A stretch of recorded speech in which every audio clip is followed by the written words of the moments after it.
मेरे माता पिता बचपन में ही गुजर गए थे। उस समय मैं केवल 6 साल की थी और मुझे दुनिया की कोई समझ नहीं थी। लोग रोते थे, मेरे सामने चेहरे झुकते थे और मैं बस खाली आंखों से सबको देखती रहती थी। फिर मुझे मेरे चाचा के घर ले जाया गया। वो दिन मेरी जिंदगी का सबसे दुखी दिन था, क्योंकि मुझे उस समय ये नहीं पता था कि असली अनाथपन तो माता पिता के मरने के बाद शुरू होता है। चाची ने मुझे अपने बच्चों के साथ ही एक कमरे में सुला दिया। शुरू में सब कुछ अजीब लगा। नया माहौल, नए चेहरे, और वो भी ऐसे जो मुझे अपनेपन का एक शब्द भी नहीं देते थे। चाची की आंखों में मेरे लिए कोई नरमी नहीं थी। जब भी वो मुझसे बात करती, उनकी आवाज़ में सख्ती और चेहरे पर नफरत होती थी। उनकी 2 बेटियां थीं, उनके लिए सब कुछ था और मेरे लिए कुछ भी नहीं। एक दिन चाची ने मुझसे कहा कि ये बर्तन धो और आंगन भी साफ कर दे। मैंने डरते डरते कहा कि चाची, मेरा होमवर्क बाकी है।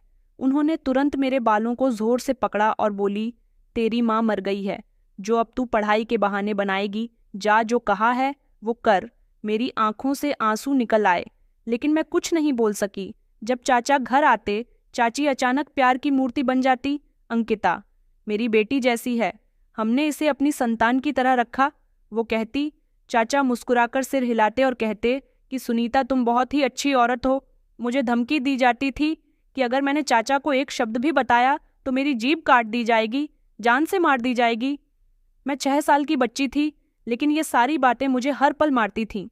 सुबह जल्दी उठना, झाड़ू लगाना, बर्तन धोना और फिर स्कूल। लेकिन चाची कोशिश करती थी कि मैं स्कूल भी ना जा सकूं। फिर भी मैं पढ़ती रही। अक्सर किताबें मुझे फटी हालत में मिलती थीं, जो चाचा की बेटियों की पुरानी चीज़ों से निकली होती थी। लेकिन मैंने हार नहीं मानी। दिन स्कूल में टीचर ने मुझसे पूछा कि अंकिता, तुम हर बार अच्छे अंक कैसे ले आती हो? मैंने बस नज़रें झुका लीं और कहा कि मेहनत करती हूँ। माँ, ईनम घर आते ही चाची चिल्लाने लगी कि तूने टीचर को क्या बताया कि हम तुझे सताते हैं? नहीं चाची, मैंने कुछ नहीं कहा, मैंने डरते हुए जवाब दिया। चुप रह, जुबान मत चलाना, वो कहकर मुझे मारने लगी। हाथों से जूतों से मरोती रही, लेकिन किसी ने नहीं सुना। चाचा उस समय काम पर होते थे। जब वो आते तो चाची उनके सामने मोहब्बत का ऐसा नाटक करती जैसे मेरी सगी माँ हो। चाची की बेटी माही भी मुझे नीचा समझती थी। वो मेरी ही उम्र की थी, लेकिन खुद को बहुत ऊंचा समझती थी। अक्सर कहती कि अपनी औकात में रह, ये सब तेरा नहीं हमारा है। मैं बस चुपचाप सहती रही। कभी कभी मैं अपने माता पिता की खुशबू महसूस करती और दिल में कहती कि माँ, पिताजी, मुझे अपने पास बुला लो। लेकिन फिर भगवान का डर आ जाता। मैं सोचती कि मुझे जीना है, पढ़ना है, कुछ बनना है। शायद एक दिन ऐसा आएगा जब मेरा भी कोई होगा जो मेरे दर्द को समझेगा। एक दिन जब मैं आंगन धो रही थी, चाची चाय पीते हुए बोली कि देखो, इसे जैसे मेहमान हो। हाय मेरे भाग्य, एक अनाथ को भी पालना पड़ा। माँ ही हंसकर बोली कि माँ, ये तो हमारी नौकरानी है। मैंने सिर झुका लिया। आंखों में आंसू थे, लेकिन होठों पर धैर्य था। आंगन धोकर सोने गई तो मेरे बाजू में तेज दर्द था। थकान के मारे शरीर बेजान सा हो गया था, लेकिन नींद फिर भी नहीं आई। चाची की आवाज़ है, उनके ताने धमकियों सब कानों में गूंजती रही। अगली सुबह हंसते हंसते सबसे पहले जाग गई। नल के पास जाकर पानी भरा, कपड़े धोए और नाश्ता बनाने लगी। चाची ने बैठे बैठे आवाज़ दी कि अंकिता, चाय में चीनी नहीं डाली तुमने। मैंने धीरे से कहा कि चाची, डाली तो थी, शायद घुल नहीं सकी। उन्होंने चाय का प्याला मेरी तरफ फेंक दिया। गर्म चाय मेरे बाजू पर गिरी। वो बोली कि ज़बरदस्ती बहाने मत बनाओ। मैं दर्द से कराह तो उठी, लेकिन कुछ बोली नहीं, बस अपनी आस्ती नीचे करके काम में लग गई। चाची हर दिन कोई न कोई नई बात निकालती थी। कभी साबुन ज़्यादा लगाने का ताना, कभी रोटी सख्त होने की शिकायत। उनके शब्द मेरे लिए रोज का जहर थे, जो मैं चुपचाप पीती रही। चाचा को चाची ने पूरी तरह यकीन दिला दिया था कि अंकिता को अपनी बेटियों की तरह रखा जा रहा है। एक दिन चाचा ने हंसते हुए कहा कि सुनीता, तुम्हारी परवरिश देखकर लगता है कि वाकई अंकिता तुम्हारी अपनी बेटी है। चाची ने मुस्कुराकर जवाब दिया कि मैंने कभी भेदभाव नहीं किया। जैसा अपने बच्चों के साथ, वैसा इसके साथ। मैं चुपचाप खड़ी सब कुछ सुन रही थी। दिल में इच्छा थी कि काश एक दिन ये सब सच हो जाए। चाची वैसी हो जाए जैसा वो दिखावा करती है, लेकिन अंदर का सच तो सिर्फ मैं जानती थी। मेरे खाने का समय अक्सर सबके बाद आता, वो भी तब जब कुछ बच जाता। कई दिन तो ऐसे होते कि जब कुछ भी नहीं मिलता। एक दिन स्कूल में टेस्ट हुए, सब बच्चे शोर मचा रहे थे, लेकिन वह चुपचाप कोने में बैठी थी। मेरी किताबें पुरानी थीं, उन पर जगह जगह पेन से दूसरे बच्चों के नाम लिखे थे, लेकिन मैंने उसी से दिल लगाकर तैयारी की। रिजल्ट आया तो मुझे इंग्लिश में पूरे स्कूल में सबसे ज़्यादा अंक मिले। माही मैथ्स और साइंस में फेल हो गई। टीचर ने मुझे सबके सामने सराहा, शाबाश। अंकिता, हालात जैसे भी हो तो मेहनत से पीछे नहीं हटी। घर आकर चाची ने सब सुन लिया। वो चुप हो गई, लेकिन रात को जब सब सो चुके थे, मुझे रसोई में बुलाया कि तूने क्या समझा, नंबर लाकर मेरा मुंह बंद कर देगी। नहीं चाची, मैंने तो कुछ भी नहीं कहा, मैंने जवाब दिया। उन्होंने झट से थप्पड़ मारा। हमारी बेटी को शर्मिंदा किया है तुमने, लोगों को जुबान मिली है। मैं पीछे हटी, चुपचाप अपने बिस्तर पर चली गई। उस रात नींद नहीं आई। अगले दिन स्कूल गई तो माही ने मेरी किताबें उठाकर फर्श पर फेंक दी। तुझे बहुत अक्ल आ गई है, समझती क्या है अपने आप को। माही, मैंने कुछ नहीं किया। मैंने कहा तो उसने कहा कि बस मेरी माँ को सबक सिखाने चली है। एक दिन स्कूल में निबंध लेखन का मुकाबला हुआ। विषय था मेरी माँ। मैंने खाली पन्ना घूरा, कुछ देर कलम रोकी, फिर दिल की बातें लिख दी। मेरी माँ मेरे सपने में आती है। जब मैं रो रही होती हूँ तो वो मेरे बाल सहलाती है। जब भूख से मेरा पेट दुखता है तो वो आकर मुझे अपनी गोद में ले लेती है। मेरी माँ नहीं है, लेकिन उसकी खुशबू अब भी मेरे अंदर है। शिक्षक ने मेरा निबंध पढ़ा और आंसू भरी आंखों से मुझे देखा। मुझे इनाम मिला और मेरे निबंध को पूरी कक्षा में जोर से पढ़ा गया।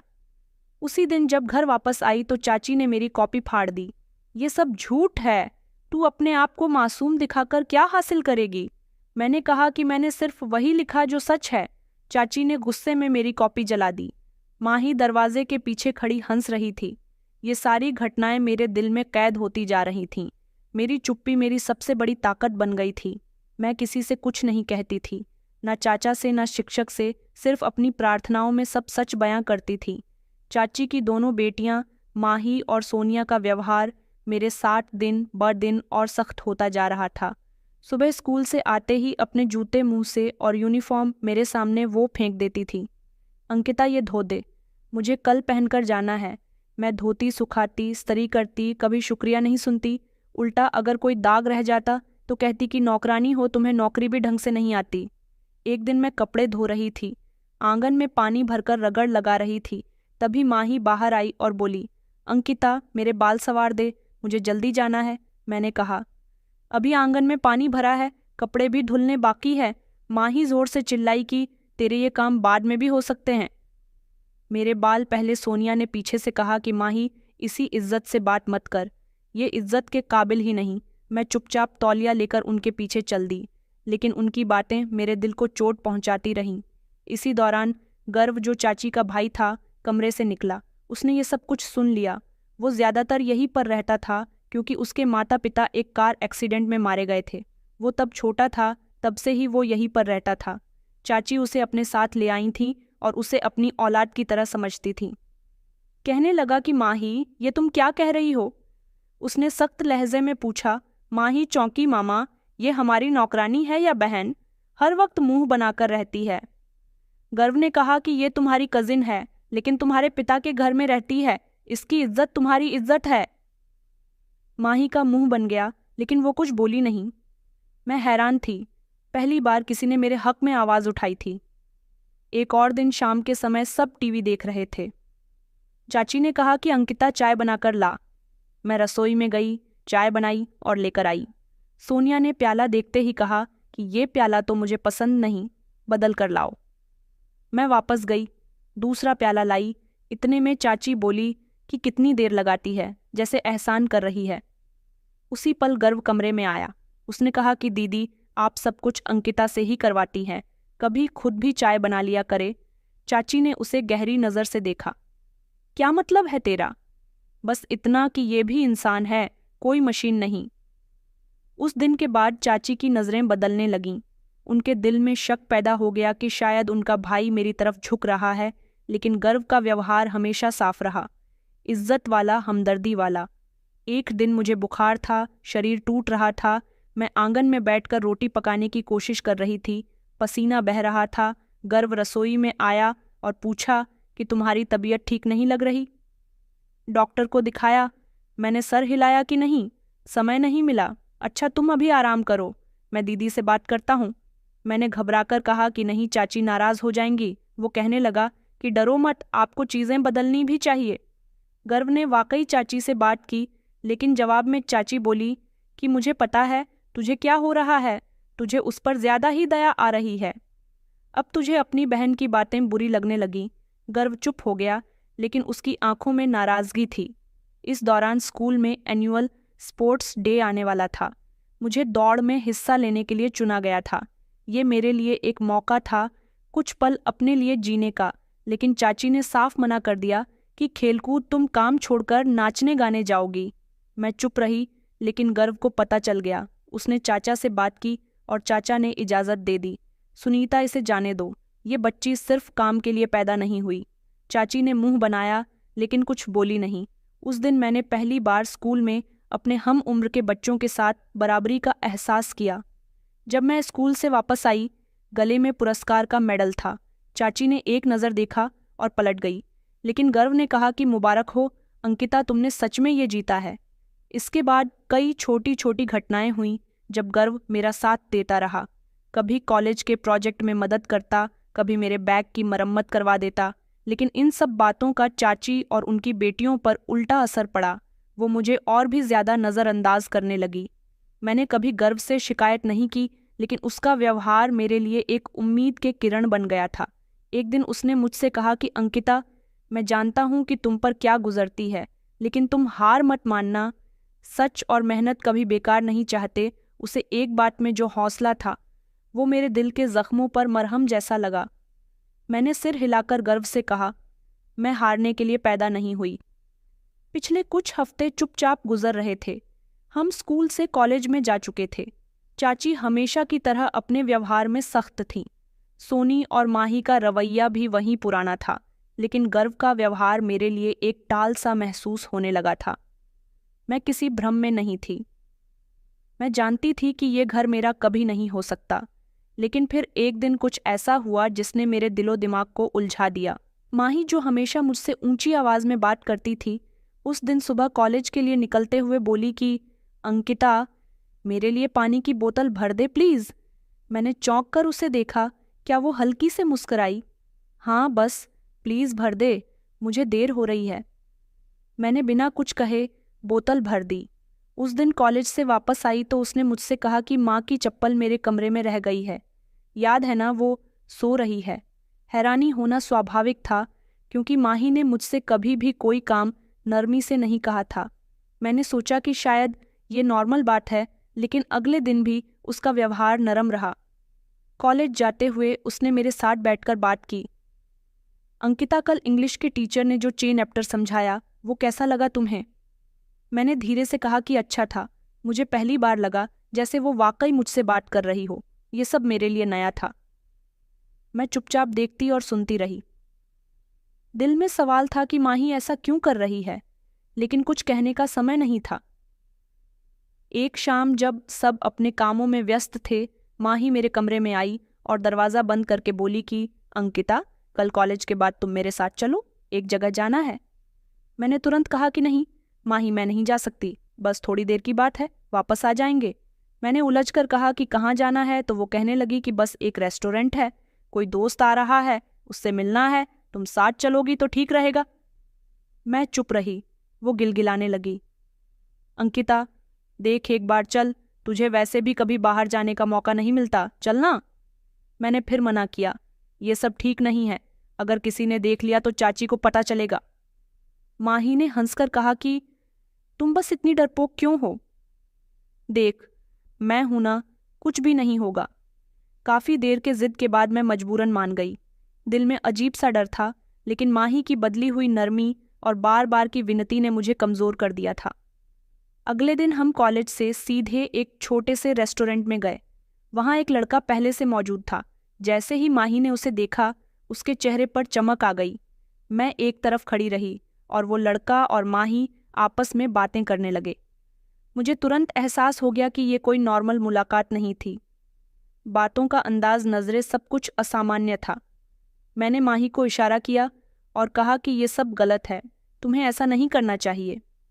माही ने मेरी तरफ देखे बिना कहा कि तुझे क्या परेशानी है, तू बस चुपचाप बैठ। मैंने सख्त लहजे में कहा कि माही, ये तुम्हारी जिंदगी है, लेकिन इस तरह का काम तुम्हारे लिए अच्छा नहीं।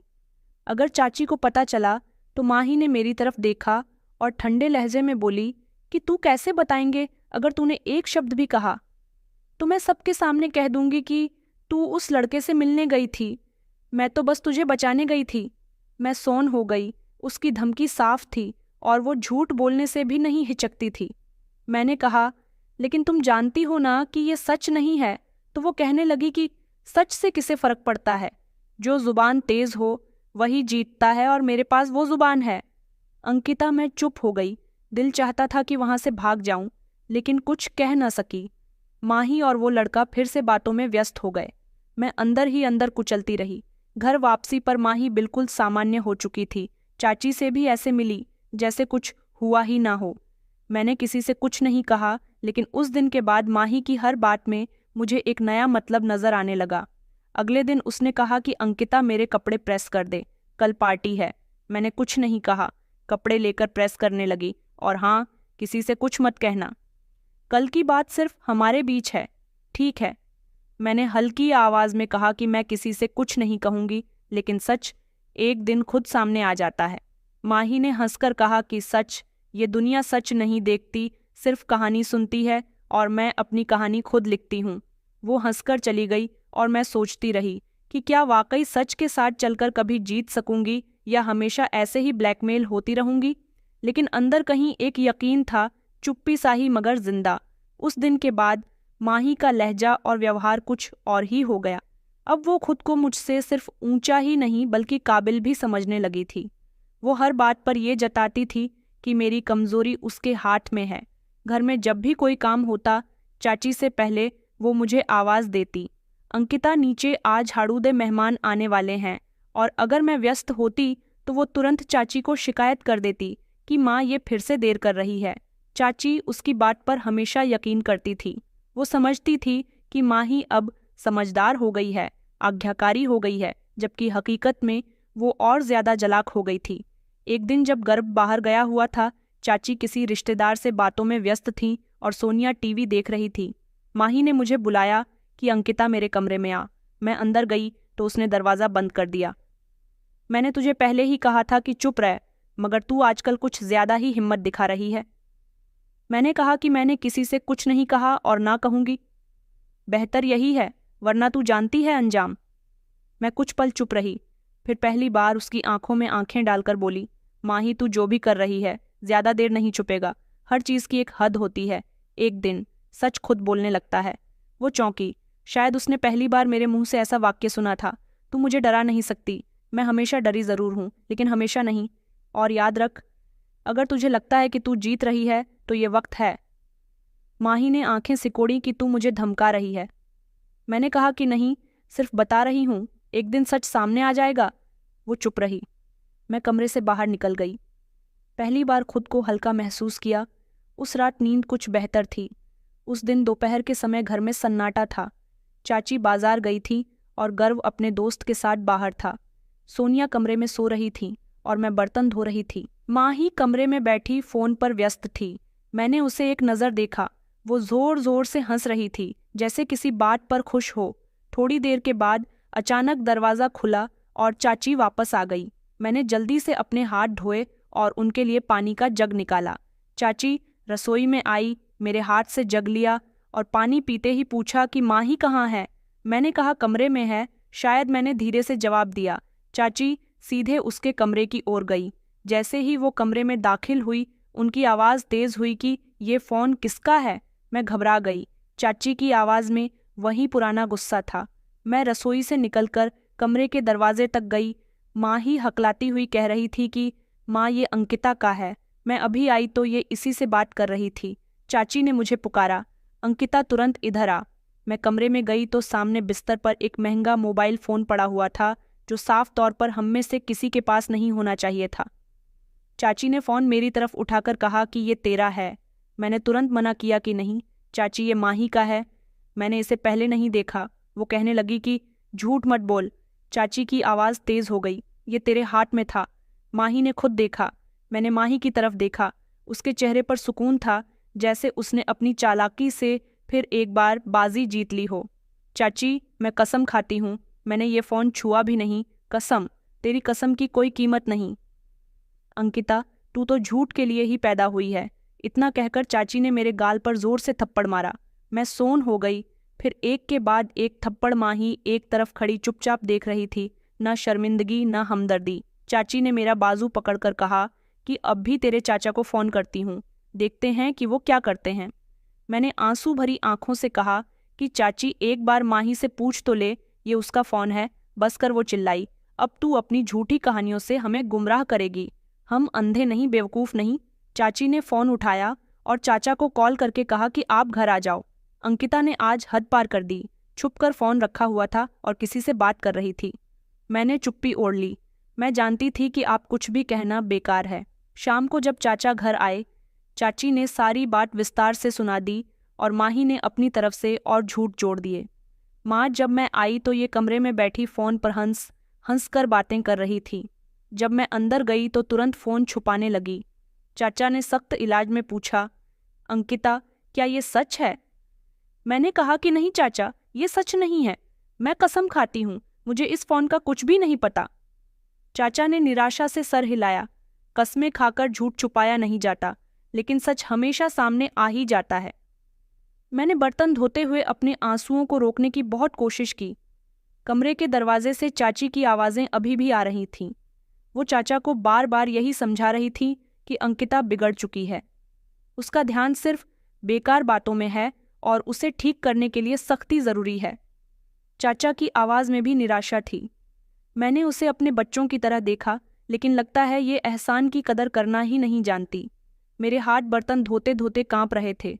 पानी ठंडा होता जा रहा था और मेरी हिम्मत भी, लेकिन मैंने खुद को संभालना, दिल को बार बार यही कहा कि चुप्पी ही मेरी ताकत है। वक्त चुपके से असली जंग की तैयारी करता है। इतने में माँ ही मेरे पीछे आकर खड़ी हो गई। उसके हाथ में एक चॉकलेट थी, जैसे कुछ हुआ ही न हो। उसने चॉकलेट मेरे सामने रख दी और मुस्कुराकर बोली, लो, खा लो, तुम्हारी हाथ की नौटंकी बहुत अच्छी थी।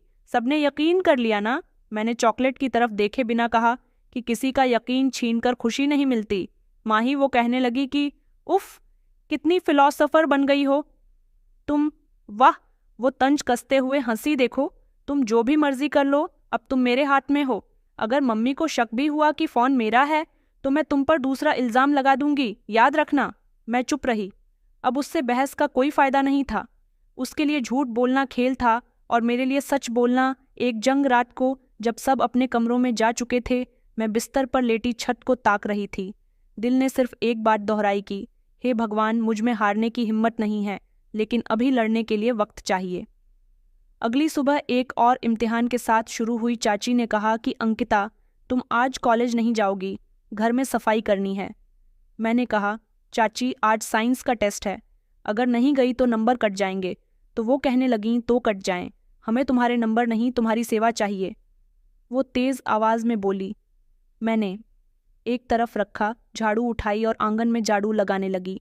दिल में बस यही सोच रही थी कि ये दिन खत्म हो जाएंगे और मैं तब भी सच के साथ रहूंगी। दोपहर के समय चाची और चाचा मेहमानों को लेने चले गए। घर में सिर्फ मैं, माही और सोनिया थीं। जैसे ही दरवाज़ा बंद हुआ, माही फिर से मेरे पास आई। उसके हाथ में वही मोबाइल फ़ोन था। देख, यही वो फ़ोन है जो तुम्हारे नाम पर चला गया, मज़ा आया ना? मैंने कहा, एक दिन जब तुम इस फ़ोन के साथ खुद पकड़ी जाओगी तब तुम्हें पता चलेगा कि झूठ कब तक बच सकता है। पकड़ी जाऊं, तुम पकड़वाओगी? तुम्हारे पास क्या सबूत है? मैंने इस बार हिम्मत से कहा कि कुछ भी नहीं, लेकिन मुझे अपने भगवान पर भरोसा है, वो सच कुछ ज़रूर सामने लाएगा। माही ने तंज कसते हुए कहा कि चलो देखते हैं तुम्हारा भगवान कब आता है तुम्हें बचाने। मैंने कुछ नहीं कहा, बस इतना जानती थी कि अब मैं खुद को और बेसहारा मजबूर नहीं समझूंगी। मैंने फैसला कर लिया था कि चुप्पी से सही, लेकिन अब मैं खुद को मजबूत बनाऊंगी। अगर कभी मौका मिला तो मैं सच साबित करके रहूंगी। पिछली शाम माही की बातों ने मेरी रात की नींद छीन ली थी, लेकिन मैं जानती थी कि अब मुझे सहना है। अगली सुबह जब मैं उठी तो शरीर में ताकत नहीं थी। पिछले 2 दिनों से मैं सिर्फ बचा हुआ खाना खा रही थी और कभी कभी वो भी नहीं मिलता था। चाची ने साफ कह दिया था कि जब तक तुम्हारा व्यवहार बेहतर नहीं होता, खाना बंद, और उनके लिए मेरे व्यवहार की बेहतरी का मतलब था पूरी तरह चुप्पी और पूरी तरह गुलामी। मैंने रसोई में जाकर चाय का पानी चढ़ाया। मेरा पेट खाली था, लेकिन चाची माही और सोनिया के नाश्ते की जिम्मेदारी मेरी थी। चाची दरवाजे पर कपड़े सुखा रही थी। मुझे देखते हुए बोली कि आज कॉलेज नहीं जाना समझी। मैंने नज़रें झुकाकर पूछा कि कोई खास वजह? तुझे सवाल पूछने की इजाज़त कब दी? वो बोली, आज तुम्हारे चाचा के खास मेहमान आ रहे हैं, उनके लिए स्पेशल खीर बनानी है और तुम काम करोगी। मैं चुपचाप सिर हिलाकर रसोई में व्यस्त हो गई। ढेर सारा अलग अलग तरह का खाना बनाना था, सब्जी काटनी थी, मसाले पीसने थे। एक तरफ भूख लग रही थी, दूसरी तरफ हर बात का हुक्म चलाया जा रहा था। चाची ने माही को पैसे देकर बाजार भेजा। दही, सलाद और सोडा की बोतल ले आ, और अगर कोई दोस्त मिले तो बातें शुरू मत कर देना, जल्दी वापस आना। माही बैग लेकर चली गई और मैं पुलाव के लिए चावल दम पर चढ़ाकर रसोई की साफ सफाई में लग गई। चाची ने सोफे पर बैठकर जोर से आवाज दी, अंकिता, जो मसाले बच गए हैं उन्हें पैक करके फ्रिज में रख दे। मैं जल्दी जल्दी सारे काम निपटा रही थी। चाची ने फिर से कहा, और खबरदार खीर को हाथ मत लगाना, ये सिर्फ मेहमानों के लिए है। दोपहर तक मैंने 1 गिलास पानी के सिवा कुछ भी खाया पिया नहीं था। चाची और सोनिया ने खाने के बाद अपने बर्तन में मुझसे ढुलवाए और फिर जाकर सो गई। माही अभी तक नहीं लौटी थी। तकरीबन 3:30 बजे माही वापस आई। उसके हाथ में बाजार का सामान था, लेकिन उसका व्यवहार बदला हुआ था। उसने रसोई में आकर सीधे फ्रिज खोला और खीर का डब्बा निकाल लिया। मैंने कहा, माही, ये चाची के मेहमानों के लिए रखी है, प्लीज मत खा। वो हंसी, ये घर मेरा है, फ्रिज भी मेरा है, जब मेरा मन करेगा खाऊंगी। मैंने उसे रोकने की आखिरी कोशिश की कि चाची बहुत गुस्सा हो जाएंगी तो क्या हुआ, वो समझ लेंगी कि तूने खाई है, और वैसे भी तुम पर यकीन करना उन्हें अच्छा लगता है। माही ने पेट भरकर खाया और बाकी कुछ हिस्सा प्लेट में छोड़कर बोली, ये मेहमानों के लायक नहीं बचा, तू इसे फ्रिज में रख दे। मैंने उसकी तरफ देखा कि तू जानबूझकर ये सब करती है ना? हाँ, और मज़ा भी आता है। तुम जैसे लोग सिर्फ सहने के लिए पैदा होते हैं। मैंने प्लेट उठाकर साफ की। दिल में बस एक सवाल था कि यह सच्चाई कभी खुद बोलेंगे। शाम 6 बजे के करीब मेहमान आ गए।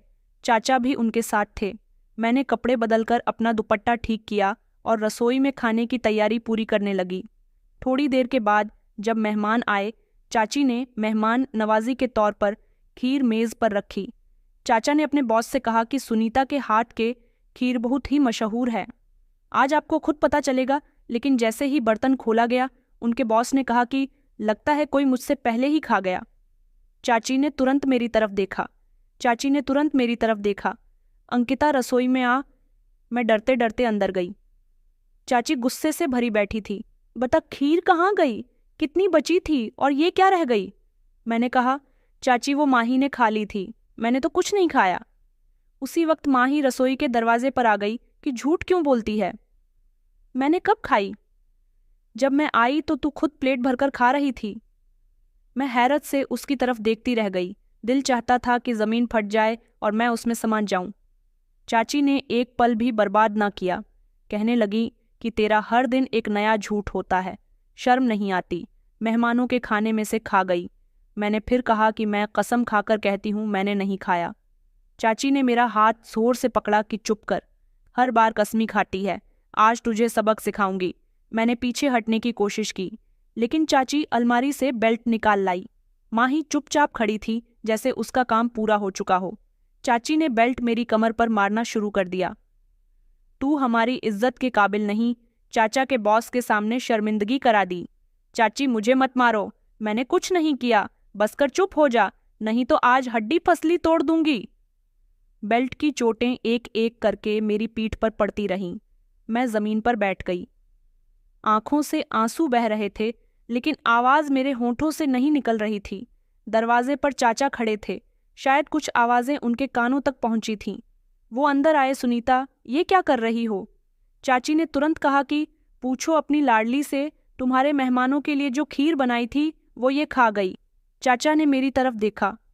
अंकिता, तुमने वाकई ऐसा किया? मैंने एक बार फिर वही बात कही कि मैंने कुछ नहीं खाया चाचा। चाचा ने थकावट भरा सांस लिया। हम तुम पर यकीन कैसे करें जब हर बार तुझ पर ही इल्जाम लगता है। मैं कुछ नहीं बोल सकी। मैं समझ चुकी थी कि अब मेरी बातों पर यकीन करना उनके लिए मुश्किल हो गया। झूठ की दीवार ने सच को पूरी तरह ढक लिया था। चाची ने मुझे कमरे में धकेल दिया। जा, शक्ल मत दिखाना आप, मेहमानों को मैं संभाल लूंगी। तू अपने कमरे में पड़ी रह। मैं कमरे में आकर बिस्तर पर गिरी। शरीर की तकलीफ से ज्यादा दिल की हालत खराब थी। चाची के शब्द, चाचा की निराशा और माही की चालाकी ने जैसे मुझे अंदर से खत्म कर दिया था। मैंने करवट ली और तकलीफ में मुंह छुपाकर जोर जोर से रोने लगी। आवाज बाहर ना जाए इसलिए अपने आंसुओं को तकिए में समेट लिया। कमरे में अंधेरा था लेकिन मेरा दिल उससे भी ज्यादा स्याह लग रहा था। हर बार जब मैंने सफाई दी किसी ने यकीन नहीं किया। हर बार जब मैंने सच बोला झूठ जीत गया। मैंने सिसकते हुए कहा कि हे भगवान, कब तक सहूं? क्या मेरा कोई गुनाह है कि मैं अनाथ हूँ? मैंने प्रार्थना की और भगवान के सामने रो पड़ी कि तू सब देख रहा है, तू सब जानता है। मुझे बस इतनी ताकत दे कि मैं टूट ना जाऊं तेरे सिवा। मैंने किसी से कुछ नहीं मांगा, न किसी के लिए बुरा चाहा। हे भगवान, तू मेरा सच जानता है। एक दिन इसे सबके सामने ला दे। मेरी आवाज़ अब तेज हो चुकी थी। आंखों से आंसू लगातार बह रहे थे। ये जुल्म सहने की हद से बाहर हो रहा है। अगर मैं वाकई सच पर हूँ तो मुझे कोई संकेत दे, कोई ऐसा पल जो लोगों को मेरी सच्चाई दिखा दे। मैं वहीं बैठे बैठे निढाल हो गई। सिर झुका हुआ, आंखें नम और होठों पर छुपी थीं। कमरे में पूरी तरह से सन्नाटा था। सुबह की किरणें कमरे में आ रही थीं। मैं निढाल पड़ी थी। तभी अचानक बाहर से जोरदार खटखटाहट सुनाई दी। साथ ही चाची के चीखने की आवाज़। नहीं, ये कैसे हो गया? हे भगवान, नहीं! मैं तुरंत उठकर दरवाजे की तरफ गई। दिल में अजीब सी बेचैनी थी, जैसे कोई अनहोनी होने वाली हो। दरवाज़ा खोलते ही चाची की हालत खराब नजर आई। उनके हाथ कांप रहे थे, चेहरा पीला पड़ गया था और आंखों से आंसू बह रहे थे। क्या हुआ चाची? मैंने घबराकर पूछा। वो जमीन पर बैठ गई और हाथ मारकर रोने लगी। गर्व और तुम्हारे चाचा दोनों का एक्सीडेंट हो गया। ऑफिस से दूसरे शहर मीटिंग के लिए जाने के लिए निकले थे। कार से जा रहे थे, सामने से ट्रक आ गया। दोनों बुरी तरह जख्मी हैं, अस्पताल ले जाए गए हैं, लेकिन हालत बहुत खराब है। मेरे हाथ से दीवार का सहारा छूट गया, जैसे शरीर सोन हो गया हो। मेरे मुंह से एक शब्द नहीं निकला, सिर्फ ये ख्याल बार बार दिमाग में चक्कर काट रहा था। हे भगवान, ये क्या हो गया? मैंने तो कभी बद्दुआ नहीं की। चाची रो रो कर कह रही थी कि अब क्या करें, किसको फ़ोन करें, किससे मदद मांगे। मैं तो चलने के काबिल भी नहीं हूँ। मैं दरवाजे पर खड़ी थी, लेकिन मेरे कदम हिल नहीं रहे थे। आंखों के सामने गर्व का चेहरा बार बार आ रहा था। वही गर्व जो मेरे साथ सबसे अच्छा था, जो हमेशा मेरा साथ देता था, मेरी तकलीफ को समझता था। हे भगवान, अगर ये सब मेरी प्रार्थना की वजह से हुआ है तो मैंने तो सिर्फ अपने लिए इंसाफ मांगा था।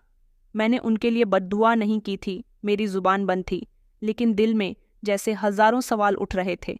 रात के 10 बज रहे थे। चाची की आवाज़ें घर में गूंज रही थीं। वो अस्पताल से लौट आई थीं। उनके साथ पड़ोसन भी थी।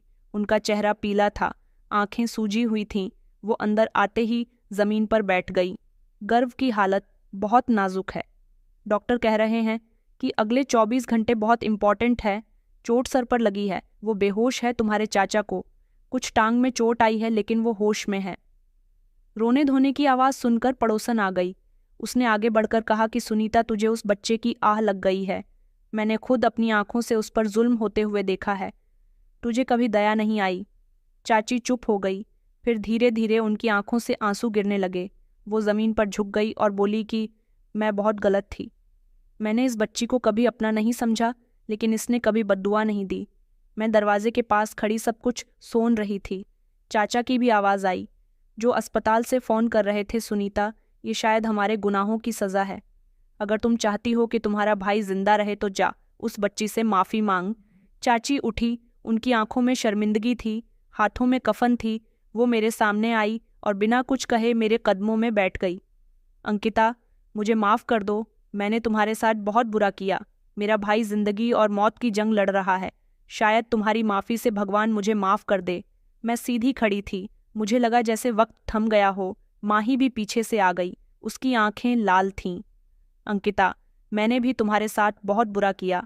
मैं झूठ बोलती रही, इल्ज़ाम लगाती रही, लेकिन तुमने कभी बद्दुआ नहीं की। मैंने चाची को बाजू से उठाया। चाची, मैंने कभी गर्व के लिए कुछ गलत नहीं चाहा। वो मेरी इज्जत करता है, मेरा अच्छा चाहने वाला है। मैंने आप सबको माफ़ किया। बस अब प्रार्थना है कि भगवान भी माफ़ कर दे और गर्व को जिंदगी दे। चाची का मेरे सामने हाथ जोड़कर घिलघिलाना मेरे लिए हैरानी की बात ज़रूर थी, लेकिन तकलीफ नहीं। मेरे अंदर एक कड़वाहट नहीं थी जो बरसों की मार भूख और झूठे इल्ज़ामों ने पैदा की थी। मैंने उन्हें थामकर कहा कि चाची, जो हुआ वो बीत चुका है। आप बस भगवान से अपने भाई की सेहत की प्रार्थना करें। माही ने मेरे कंधे पर हाथ रखा और नज़रें झुका लीं। मैं बहुत शर्मिंदा हूँ अंकिता, लेकिन अगर कुछ भी बुरा हो गया तो मैं खुद को कभी माफ़ नहीं कर पाऊंगी। मैंने धीरे से कहा कि कुछ नहीं होगा, अभी वक्त है, सब ठीक हो जाएगा। उसी पल मोहल्ले की सुषमा ताई अंदर आई। उनकी आवाज़ कांप रही थी। सुनीता गर्व की हालत ठीक नहीं लग रही। डॉक्टर ने कहा है कि अगले 1 घंटे में होश न आया तो खतरा बढ़ सकता है। चाची फिर से ज़मीन पर बैठ गई। हे भगवान, मेरे भाई को बचा ले। मैंने गलती की, बहुत जुल्म किया, लेकिन तू रहम कर। सुषमा ताई ने उन्हें संभालना। सुनीता, मैं कई सालों से देख रही हूँ, उस अनाथ बच्ची पर तुमने एक पल को भी दया नहीं की। अब वक्त आ गया है कि तुम हकीकत को मानो, ये सब तुम्हारी ज्यादती का नतीजा है। तुम्हें अंकिता से माफ़ी मांगनी चाहिए। चाची की आंखों से आंसू लगातार बह रहे थे। वो माही की तरफ देखकर बोली, मैंने तुम्हें भी इसके खिलाफ भड़काया। मैंने तुम्हारे अंदर भी जहर भरा और आज मेरा भाई अस्पताल में बेहोश पड़ा है। चाची ने कपड़े संभाले और बोली कि मैं अस्पताल जा रही हूँ, तुम सब प्रार्थना करो। अगर भगवान ने मुझे एक मौका दिया तो मैं अंकिता को अपनी बेटी बनाकर रहूंगी। मैं चुपचाप दरवाजे तक उनके साथ गई। माही ने जाते जाते मेरा हाथ थामा। अगर कुछ हो गया तो हमें कभी माफ़ मत करना, लेकिन अगर वो बच गया तो हम तुम्हें अपना सब कुछ दे देंगे। अंकिता वो चली गई और मैं वापस कमरे में आकर प्रार्थना करने लगी। वही कमरा, वही तन्हाई, लेकिन आज दिल में डर के साथ एक उम्मीद भी थी। मैंने हाथ जोड़े और धीरे धीरे प्रार्थना करने लगी। हे भगवान, तेरे फैसले ही सबसे बेहतर होते हैं, लेकिन गर्व के लिए मैं तुझसे जिंदगी मांगती हूँ। वो मेरे साथ कभी बुरा नहीं रहा।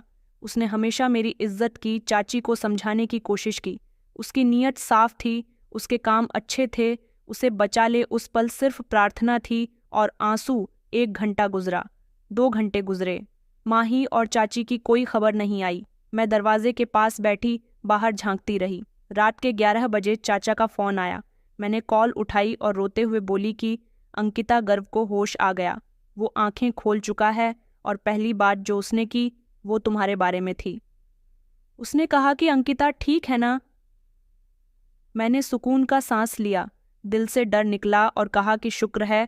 थोड़ी देर के बाद चाची ने अस्पताल से फ़ोन किया। उनकी आवाज़ में हार, लेकिन लहजा नरम था। अंकिता गर्व तुम्हारा बार बार नाम ले रहा है, कह रहा है कि अंकिता को बताओ कि मैं ठीक हूँ, हम तुम्हारे शुक्रगुजार हैं।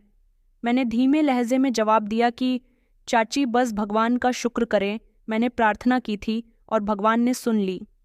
चाची ने कहा कि भगवान ने सिर्फ तेरी ही नहीं, हमारी भी सुन ली।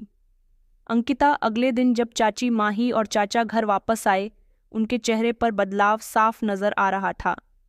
चाचा के हाथ में पट्टी बंधी थी, लेकिन वह मुस्कुरा रहे थे। गर्व को एक दिन और अस्पताल में रखा गया, लेकिन वो खतरे से बाहर था। चाची ने सबके सामने आकर कहा कि अंकिता, जो कुछ हमने तुम्हारे साथ किया वो माफ़ी के काबिल नहीं है, लेकिन हमने सचमुच प्रायश्चित कर लिया है। हम जान चुके हैं कि ये दुनिया कर्मों का हिसाब करती है। आज जो हमारे साथ हुआ वो हमारे कर्मों का नतीजा था। मैंने कहा, चाची, मैंने आप सबको माफ़ कर दिया, लेकिन जो सीखा उसे नहीं भूलूंगी। भगवान का हिसाब बहुत पक्का है। चाची ने हाथ जोड़े। बस अब तुम खुद को हमारी बेटी समझो। मैंने दिल में सोचा कि शायद जुल्म के खिलाफ सबसे बड़ी जीत यही होती है कि जालिम खुद अपने किए को स्वीकार कर ले। चाचा, चाची और माही की वापसी के बाद घर का माहौल बदला हुआ था। वहीं आंगन, वहीं दीवारें, वहीं कमरा, लेकिन हवा में कुछ नरमी सी तब्दीली महसूस हो रही थी। गर्भ की हालत अब दिन ब दिन बेहतर हो रही थी। अस्पताल से फ़ोन आता, वो सबको याद करता और मेरे बारे में ज़रूर पूछता। एक दिन चाचा ने घर आते ही कहा कि गर्व ने आज कहा कि वो वापस आकर अंकिता से माफ़ी मांगेगा, क्योंकि जब वो बेहोश था तो उसके दिल में सबसे पहला ख्याल अंकिता की प्रार्थनाओं का आया था। चाची चुपचाप बैठी, सब कुछ सुन रही थी।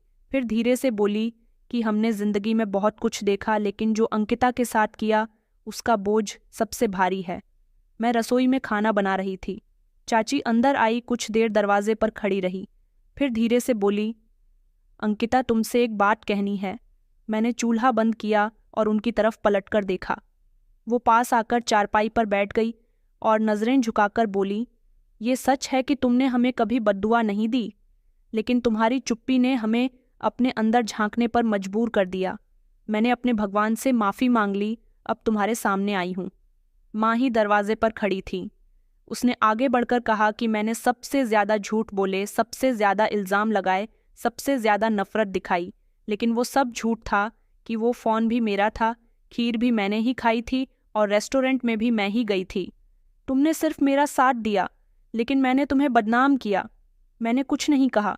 वो दोनों मुझे देख रही थीं, शायद मेरे होठों से एक शब्द सुनना चाहती थी।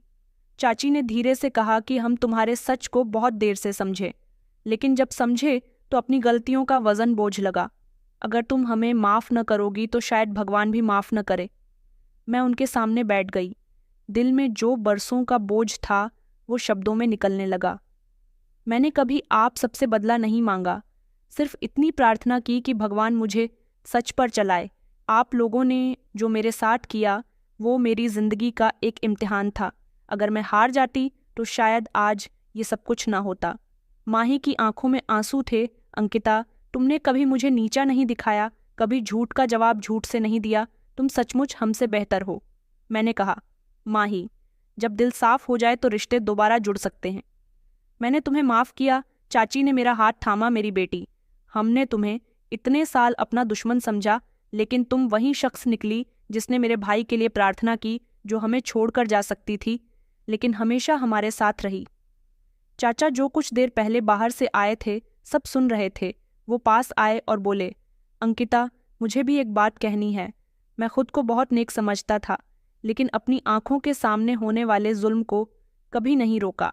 मैंने तुम्हें अपनी बेटी कहा, लेकिन कभी बेटी नहीं समझा। आज मैं तुम्हारे सच के सामने सर झुकाता हूँ। मैंने चाचा का हाथ पकड़ा। चाचा, आपने कभी मुझ पर हाथ नहीं उठाया, कभी नरमी से पूछा। ज़रूर यही मेरे लिए काफ़ी था। अगर आप मेरी सच्चाई नहीं देख सके तो ये आपकी गलती नहीं, उस झूठ का जादू था जो मेरे नाम पर चढ़ा दिया गया था। माही ने धीरे से कहा कि अंकिता, हम चाहे जितनी भी कोशिश करें, तुम्हारे जितना धैर्य नहीं रख सकते। मैंने सबकी तरफ देखा। सब चुप थे, लेकिन उनकी आंखों में नरमी थी, वो नरमी जो बरसों बाद नजर आई। उसी रात मैंने प्रार्थना की। सब सोने जा चुके थे, सिर्फ मैं ही जाग रही थी। मेरी प्रार्थनाओं में सिर्फ धैर्य और सच की ताकत थी। मैंने कहा कि आज तूने मेरे सच को सबके सामने ला दिया। मैं तेरी एहसानमंद हूँ। मेरी चाची, माही और चाचा सब बदल गए। उन्हें सही रास्ता दिखाने के लिए तेरा शुक्र और गर्व की जिंदगी बचाने के लिए तेरा शुक्रिया। दिल हल्का हो चुका था, आंखें नम थीं, लेकिन होठों पर मुस्कान थी। ये सच की वो जीत थी जो चुप्पी से लड़ी गई और आज सबके सामने रोशन हो गई थी। सुबह का वक्त था, सूरज पूरी तरह नहीं निकला था, लेकिन घर के माहौल में एक रोशनी सी आ गई थी। चाची रसोई में नाश्ते की तैयारी कर रही थी और माँ ही आंगन में झाड़ू लगा रही थी। पहली बार सब काम खुद से हो रहा था, बिना किसी हुक्म, गुस्से या तिरस्कार के। फ़ोन की घंटी बजी। मैं जल्दी से उठी। दूसरी तरफ अस्पताल से कॉल थी। डॉक्टर ने कहा कि गर्भ की हालत अब बेहतर है। मैंने तुरंत खुशी की खबर सबको सुनाई। चाची ने अपनी आंखों से आंसू पोंछे और कहा कि असल में तुम्हारी प्रार्थनाओं ने असर दिखाया। अंकिता माही दौड़कर आई और कहने लगी कि क्या गर्भ मम्मा ठीक हो गए? मैंने सर हिलाकर मुस्कुरा दिया। चाची ने कहा कि ये हमारी जिंदगी का दूसरा मौका है। अब हम सब कुछ नए सिरे से शुरू करेंगे। 2 दिन के बाद गर्भ को घर लाया गया। वो पूरी तरह स्वस्थ नहीं था, लेकिन उसकी आंखों में वही पुरानी रोशनी वापस आ गई थी। मुझे देखते ही वो मुस्कुराकर बोला, शुक्रिया अंकिता, अगर तुम न होती तो शायद आज मैं यहाँ न होता। मैंने कहा, गर्व मैंने जो किया वो सिर्फ इंसानियत के लिए किया। वो बोला कि तुमने मुझ पर एहसान नहीं किया, हक अदा किया, अब मेरी बारी है। चाची ने तुरंत बात का रुख बदला। गर्व, तुम्हारे जीजाजी से मैंने बात की है। मैं चाहती हूँ कि अंकिता को हम अपनी बहू बनाएं। घर में एक पल के लिए सन्नाटा छा गया। माही ने तुरंत कहा कि माँ बिल्कुल सही कह रही है, अंकिता को पराया न समझा जाए, वो इसी घर का हिस्सा है। चाचा ने मुस्कुराकर मेरी तरफ देखा। अंकिता, अगर तुम्हारी रजामंदी हो तो हम ये रिश्ता खुशी से तय करेंगे। मैं कुछ पल चुप रही, फिर धीरे से बोली कि अगर ये सब दिल से है और इस रिश्ते में कोई मजबूरी नहीं तो मैं राजी हूँ। यूं गर्व और मेरी सगाई वहीं बैठे बैठे तय हो गई। कुछ हफ्तों बाद सादगी से शादी हो गई। पहली बार मुझे ऐसा लगा जैसे ये घर मेरा है, जैसे मैं वाकई किसी की बेटी हूँ, किसी की बहू और किसी की जिंदगी का सुकून। शादी के बाद मेरी जिंदगी का वो दौर शुरू हुआ जिसका मैंने कभी सपने में भी तसव्वुर नहीं किया था। चाची ने खुद अपने हाथ से पहली बार नाश्ता बनाया और बोली कि बेटी, अब तुम ये घर चलाओगी। मैं तुम्हें बहू या भाभी नहीं बेटी समझती हूँ। माही ने मेरे हाथ थामे और कहा कि अब तुम हमेशा मेरी फ्रेंड और मामी बनकर मेरे साथ रहोगी। अंकिता, तुमने सब कुछ सहकर भी हमें माफ किया। अब तुम्हारी जिंदगी में कभी दुख नहीं आने दूंगी। गर्व के साथ जिंदगी आसान नहीं थी, लेकिन सुकून भरी थी। उसने हर मौके पर मेरा साथ दिया, मेरी पढ़ाई पूरी करवाई और कहा कि अब तुम सिर्फ अंकिता नहीं, तुम वो मिसाल हो जिसे लोग याद रखेंगे। कई महीने बीत गए। एक दिन मोहल्ले की एक औरत अपनी बहू को डांटते हुए कह रही थी कि अगर तुमने अंकिता जैसा धैर्य सीख लिया होता तो आज तुम्हारी सास तुम्हें भी बेटी समझती। मैंने ये बात सुनी तो दिल में भगवान का शुक्र अदा किया। रात को मैं अपनी डायरी में कुछ लिख रही थी। गर्व ने पूछा कि क्या लिख रही हो। मैंने कहा कि बस जिंदगी का आखिरी पन्ना आखिरी, अभी तो कहानी बाकी है। मैंने मुस्कुराकर कलम रख दी और कहा, यह दुनिया कर्मों का हिसाब करती है। किसी पर जुल्म न करो, क्योंकि वक्त सबके साथ बराबर होता है। अगर आज मैं जीती हूं तो इसलिए नहीं कि मैं मासूम थी, बल्कि इसलिए कि मैंने सच और धैर्य का रास्ता नहीं छोड़ा। मैंने डायरी बंद की और अपने भगवान का शुक्र अदा करते हुए आंखें बंद कर लीं। ये वो अंजाम था जिसमें सबक भी था, सुकून भी और एक नई शुरुआत की उम्मीद भी। बेशक सच, धैर्य और चुप्पी कभी बेकार नहीं जाते। वक्त एक दिन सबके चेहरे से नकाब हटा देता है। जुल्म चाहे जितना ताकतवर हो, कर्मों के हिसाब से बच नहीं सकता। तो दोस्तों, कहानी कैसी लगी कमेंट में ज़रूर बताएं। वीडियो अच्छी लगी तो इसे लाइक करें और हमारे चैनल को सब्सक्राइब करना ना भूलें। धन्यवाद।